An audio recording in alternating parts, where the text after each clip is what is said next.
money by itself is amoral. The money itself is not evil or it's not good. Like that, it's not. It's amoral. So it's neither one. Money is a resource. Okay, so this money will do what we tell it to do. Wherever we want to spend it, it goes there. Whatever we want to buy, it goes there. Whatever we want to address, it goes there. If we want to have more, we keep it to ourselves, right? So it does whatever we tell it to do. And so God's word is also very clear. When it comes to money, the love of money, the root of evil, right? That's talking about the selfishness, and that's moving towards the unhealthy, which is greed. And so there are a lot of things that we covet, that we long for, and it even is talking in these verses that greed can cause us to lose faith entirely. And so what I want to encourage you to have and to do is there are multiple steps that we're going to be able to take today. And I just think one of them has got to be a spending plan. The bad word for that is budget, but we don't like to say budget because it makes us feel bad. So what about a spending plan? So for us in our life, and in my marriage, we have a spending plan that we follow. We know our income, and we have our tithe, our giving, our expenses, and then, we have that frivolous, that miscellaneous money, and so out of that comes the spending plan and the extra stuff.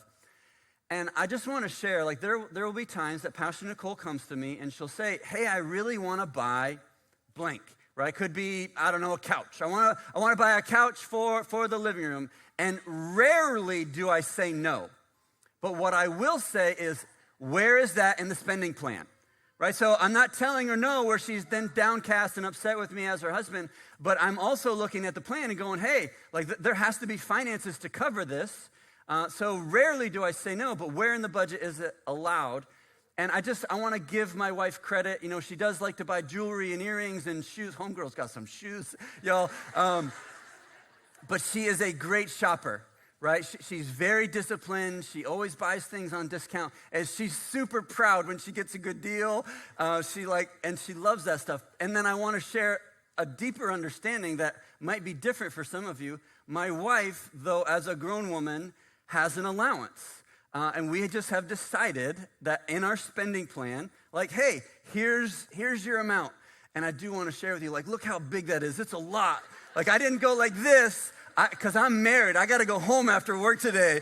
And she's like, yes, you said, big allowance. And but she's so good with money. She is. She's very disciplined. And so are there things that she wants to buy? Yeah. But I have things I want to buy too. And so it's this balance and this understanding that we can do this together. We have the same goals and we're on the same trajectory to accomplish those things. And so part of my pastoring you is, do you have a spending plan? Because it's very clear that in America, there is a significant percentage of us that do not have a spending plan.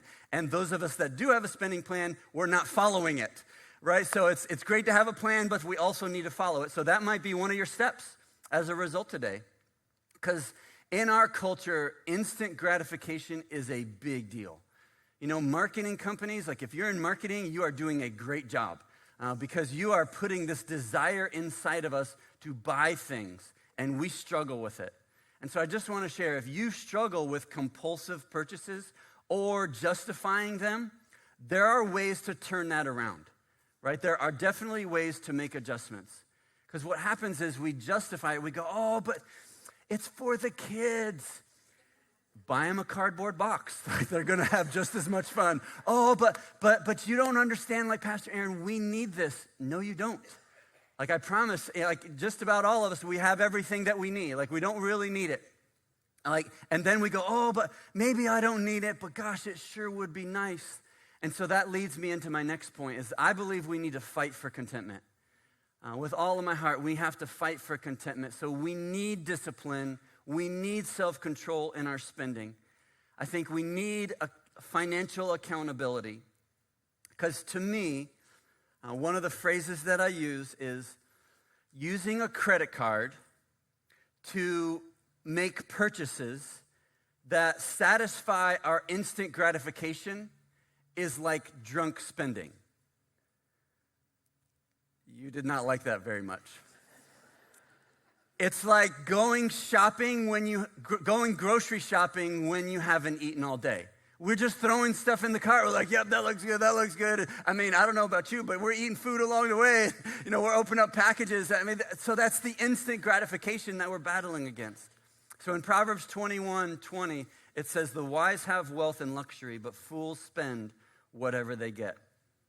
So I want to touch on something that I just believe is factual, where I believe there are 3 ways to spend money. Okay, 3 ways to spend money. I believe the first way, and gosh, I'll even pull the money out. So when we have the $100 bill, the first way is we can spend the $100, right? We spend all that we have. We take the 100 and go, yep, boom, there we go, I'm going to spend the 100. The second thing that we can do is we actually spend more than the $100, right? So maybe I give you the $100 and you go, I've been wanting to buy something that's $200, so you now are also spending an additional $100 on the 100 that I give you. So we can spend what we have, we can spend more than what we have, and in America, the average American spends $1.07 for every dollar that they make. That's why there's so much consumer debt and student loan debt. Then the third part, this is my favorite, is we actually spend less. We have the $100 and we don't spend it all. We don't spend more than it, but we actually spend less than the 100. And then what do we do with the other? For me, a portion goes back to God, a portion goes to saving, and then I have the expenses and things that I want to use it for. So 1 Timothy 6:6 says, true godliness with contentment is itself great wealth. So my encouragement is, let's stop going into debt, additional debt, consumer debt, because we lack contentment. Are there times when debt can be good? Buying a house and as an asset and gaining equity, yeah, that's great. I love that. That's awesome. Increasing, net worth, that's a great plan, a great trajectory to be on. But financing upgrades or impulsive purchases is not wise, right? We're going into debt because of instant gratification. So let's fight for contentment.